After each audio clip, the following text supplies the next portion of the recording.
8h03. Bon matin, merci de choisir CNV Radio Numérique et le AM 940.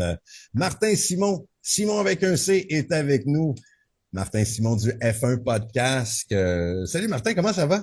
Allez, j'avais super, toi, Mathieu. Oui, content de te retrouver à 8 heures. Au moins, on t'a pas perdu.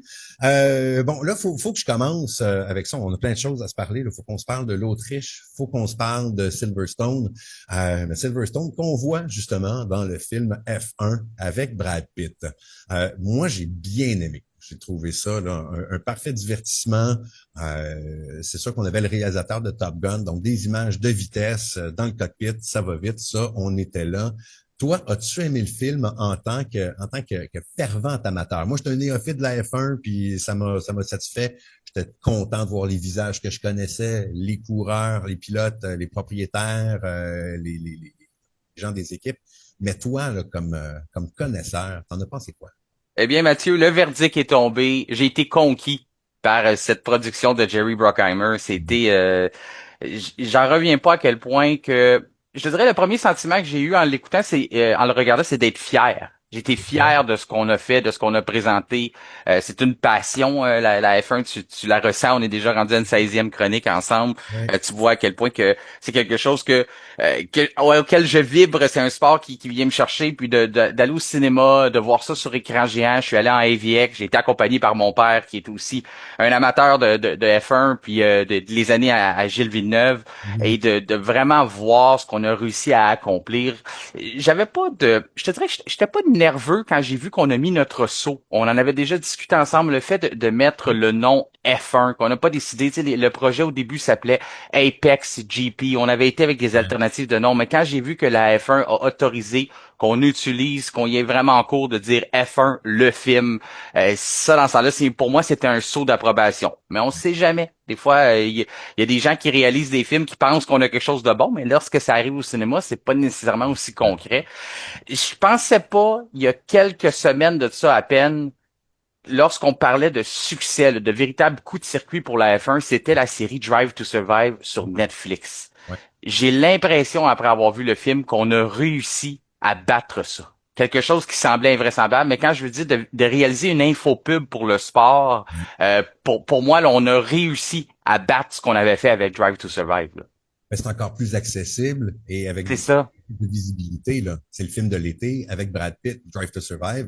Si t'aimes pas les chars, sur Netflix, tu vas passer vite. Mais là, oh, film avec Brad Pitt, ça se peut qu'on aille le voir. Donc, une méchante belle vitrine. Euh, C'est plus grand public. C'est ça, c'est comme tu dis, tu mets le doigt dessus.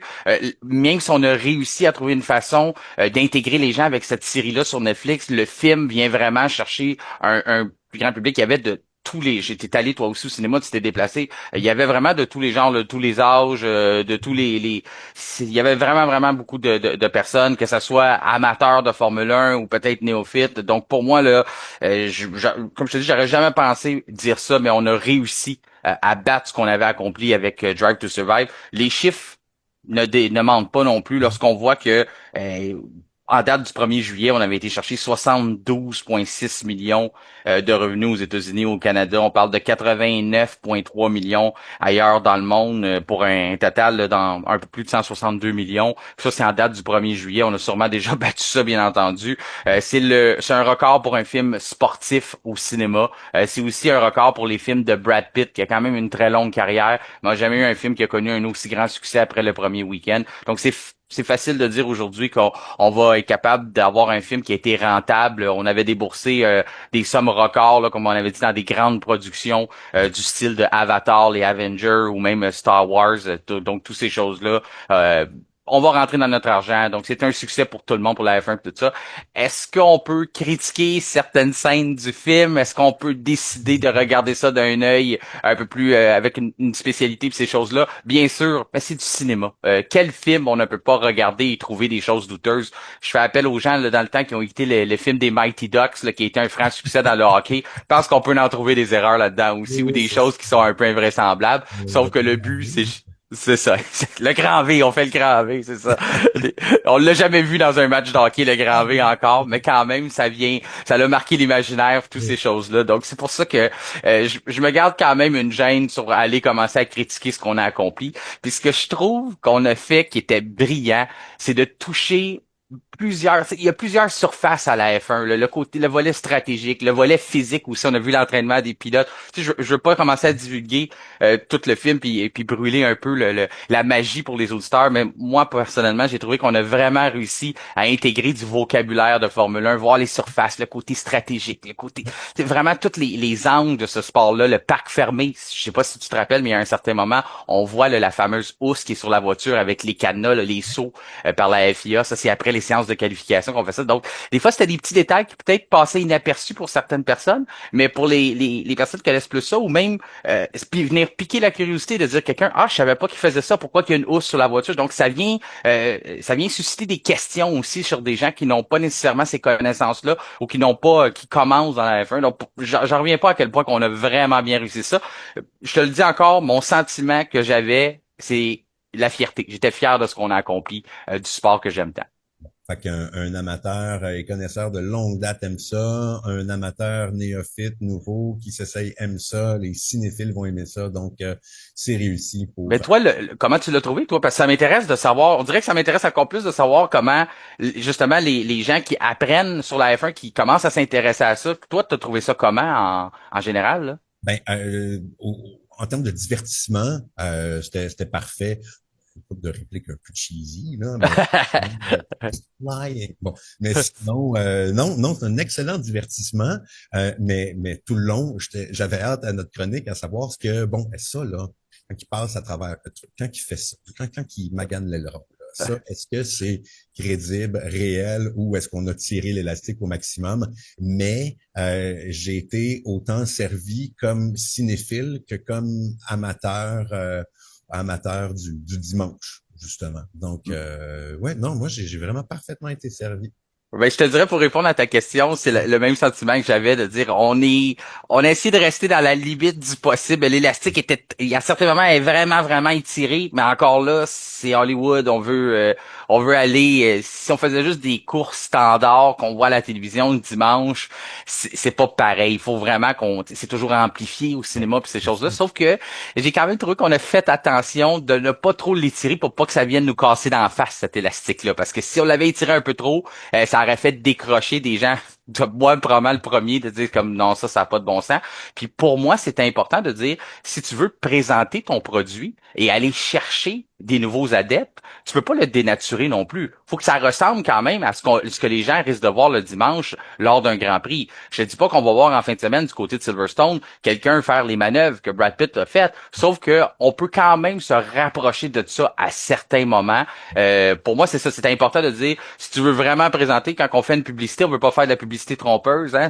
Il y a des lois contre ça, mais je veux dire, dans ce monde-là, si on veut vraiment présenter notre sport, c'est important pour la réalisation, pour la F1, de présenter quelque chose qui se rapproche le plus de l'expérience que les amateurs de F1 peuvent vivre lorsqu'on décide d'ouvrir notre téléviseur ou d'ouvrir nos ordinateurs maintenant, parce qu'il y a plusieurs façons d'écouter des courses, mais il fallait que ça se rapproche de ça, selon moi. Puis pour moi, c'est quand même mission accomplie. C'est un peu drôle de voir Lewis Hamilton en Mercedes bleu. Mais bon, ça, c'est. Oui, déjà, mais c'est drôle hein, à quel point qu'on parlait que Lewis Hamilton en Ferrari, ça serait spécial. Maintenant, quand je le vois en Mercedes, c'est ça que je trouve spécial. C'est fou comment on s'habitue vite. Tu sais, on est des drôles de bébites, l'être humain. Hein? On rentre dans nos habitudes, puis toutes ces choses-là, puis on veut pas être déstabilisé. Puis là, maintenant, toutes les fois je le vois en Mercedes, je dis, ah, c'est vrai. Même des fois, je voyais une Ferrari sur la piste, je suis là, c'est Lewis. Non, c'est vrai, Lewis, c'était chez Mercedes, puis ça fait pas si longtemps que ça. Là. On parle de environ quelques mois, là, 6 mois environ, il était encore un pilote Mercedes, puis on a déjà fait la transition en Ferrari.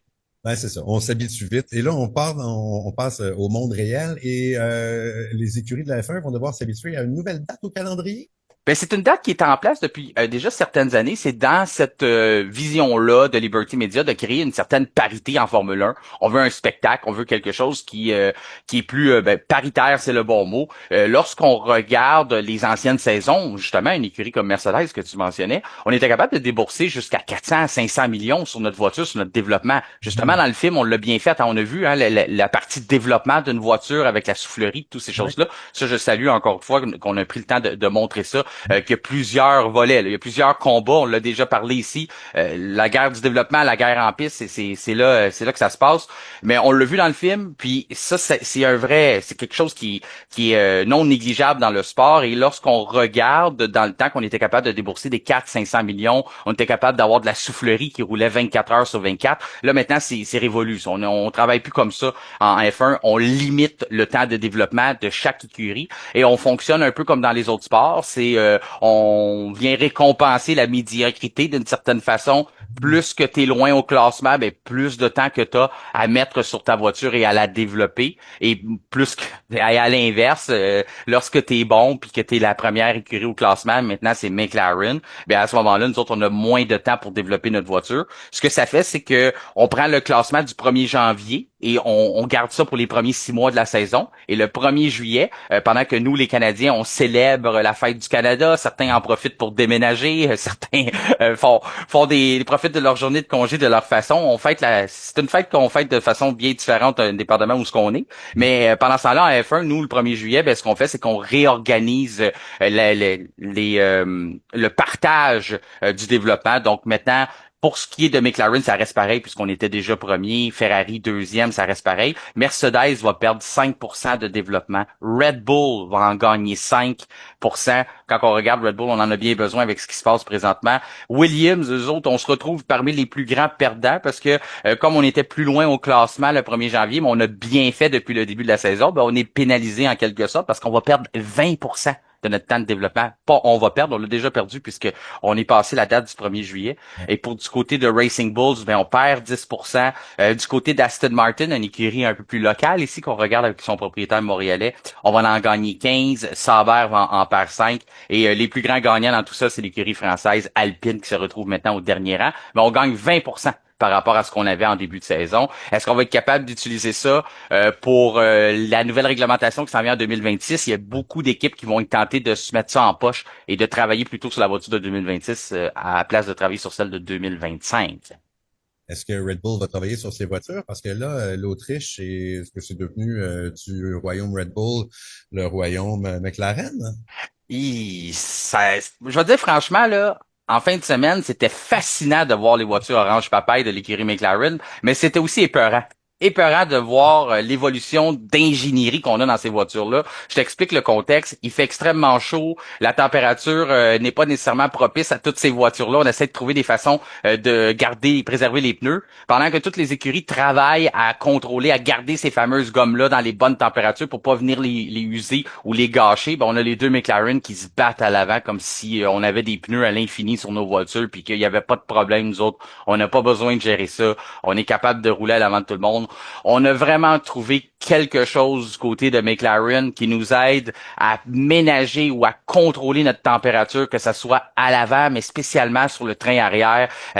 Pour l'instant, tant que les autres écuries ne comprendront pas ce que McLaren fait bien, ou plus précisément peut-être un gars comme Bob Marshall, un ancien gars de chez Red Bull, c'est là que le Bob laisse encore plus, qui réussit à développer cette voiture-là pour l'écurie McLaren. C'est sûr qu'il y a toute une équipe en arrière de ça, mais on sait à quel point que Bob Marshall est quelqu'un qui a des connaissances, qui pense un peu à l'extérieur de la boîte. Donc on a trouvé quelque chose du côté de McLaren. Je peux te dire que toutes les écuries s'efforcent de voir c'est quoi qu'on fait. On a des petites idées, mais le temps qu'on est capable de faire ça en usine, de produire une sorte de copie, de l'emmener sur la voiture et d'être capable d'être compétitif. Et encore là, il y a des délais à ça. Mais il va falloir faire quelque chose. Il va falloir faire quelque chose sur le reste des écuries parce que si on continue, surtout qu'il y a une vague de chaleur en Europe, là, Mhm. donc Silverstone risque de tourner aux alentours. On n'est pas sorti de l'auberge pour le reste du peloton si on trouve pas une façon de mieux contrôler nos températures dans nos gommes. Ouais. Un mot sur Silverstone. D'ailleurs, pour terminer avec l'Autriche, l'Autriche a son Grand Prix jusqu'en 2041. Donc, ça Bien va être oui. d'ailleurs le premier circuit qui a son contrat au-delà de 2040. Donc, tant mieux pour eux. Ben, très belle nouvelle que tu m'apportes ce matin. Bien sûr, on en avait parlé dans le F1 podcast, comme quoi qu'on avait prolongé jusqu'à 2041. Je suis content que toi aussi tu as fait tes devoirs de ton côté, tu as entendu parler de ça. Mais oui, pour moi, tu sais, je l'aime beaucoup ce circuit-là, donc c'est une excellente nouvelle qu'on reste là. Puis on l'a vu encore une fois que c'est un tracé qui se prête bien aux monoplaces d'aujourd'hui. On le répète souvent, ils sont très grosses, ils sont larges. On n'a pas beaucoup d'espace sur d'autres circuits, mais c'est pas un problème en Autriche. C'est ce qui rend les courses plus intéressantes. On peut vraiment compétitionner deux de large, voire parfois trois de large, ce qu'on peut pas nécessairement faire partout, là. Et puis, en quelques secondes, Silverstone en fin de semaine, Grand Prix d'Angleterre. Véritable classique, on retourne où ce que tout a débuté pour la Formule 1 en 1950, Silverstone. C'est une ancienne base militaire, base aérospatiale. C'est de toute beauté. Tu l'as vu dans le film aussi. C'est vraiment un classique. Ça fait penser un peu à Wimbledon qui se déroule à quelques kilomètres, 1 heure et demie de route environ, un peu plus que ça. Un peu plus loin, le tournoi de tennis se déroule là. Donc, toute le côté prestigieux du sport et du côté de la Grande-Bretagne pour le week-end, c'est très intéressant de voir ça, le circuit Silverstone. Pour les puristes, là, c'est vraiment l'ADN de la F1. Ça sent la Formule 1 Oui. lorsqu'on arrive sur ce circuit-là. Donc, très intéressant à suivre au cours de la fin de semaine. Comme je le dis, on surveille McLaren, voir si les autres vont être capables de rattraper un peu et de mieux composer avec la chaleur de ce qu'on a vu en Autriche. Et puis, pour une analyse encore plus en profondeur, on a le F1 Podcast avec Martin Simon et ses collaborateurs. Exactement. On va être là avec votre guide. On vous fournit le plus d'informations possible dès demain en après-midi. On va être capable de vous livrer ça. Vous allez être fin prêt pour votre week-end de course si vous écoutez ça, autant côté actualité que tous les avancées technologiques que les écuries auront apportées au Grand Prix. On va les savoir dans les prochaines heures. On va être capable de tout vous livrer ces informations-là. Donc, la meilleure façon d'être prêt pour un week-end de course, c'est notre épisode Votre guide du vendredi. C'est moi en compagnie de mon collaborateur François Goulet. On décortique que ce soit le tracé ou tout ce qui va se passer pendant le week-end. Donc, c'est le meilleur outil là, pour être vraiment bien profiter d'un week-end de course. Excellent. Ben, je te souhaite une bonne course justement en fin de semaine et on se retrouve la semaine prochaine, jeudi à 8 heures, notre nouveau rendez-vous. Nouveau rendez-vous, ça va me faire plaisir d'être là à 8 heures avec toi à tous les jeudis. Martin Simon, merci beaucoup. Bonne journée à toi. Merci à toi aussi. 20 heures, Seigneur. 8 heures.